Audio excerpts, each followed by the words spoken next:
A është haram në sëmundje të rëndë, kur nuk ndihmon asgjë tjetër për lehtësim të dhimbjes, ta përdorim këtë rast thot vaj, marijuane, presje, gaz e tjerë.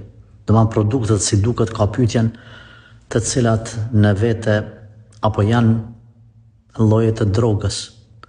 Lutë Allahun e lartësuar të mos ju sprovoj juve as neve as kënd në botë me këto smundje. Ata të cilët janë të sprovuar, lutë Allahun ti shëroj sa më shpejt ya Rabb.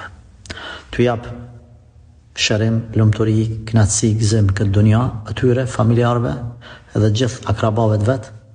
Po ashtu t'u jap shpërblim për sabrin në këtë sprovë edhe në botën tjetër. Allahumma amin. Ata që kanë vdekë, Allahu i mëshiroft.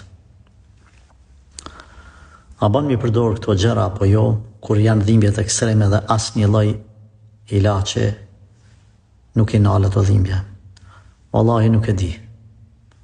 Nuk e di, por për shkak të ndjeshmërisë së pyetjes desha që ta ndaj me juve përmes një duaje, Allahu i shëroft, Allahu i forcoft, Allahu i rujt ata dhe familjarët e tyre nga kjo sprovë. Allahu mos e sprovon askënd me gjëra të tilla. Allahumma amin, Allahumma amin, Allahumma amin. Pyetni ndonjë hoç tjetër që dhe më mirë se sa unë rreth këtyre çështjeve.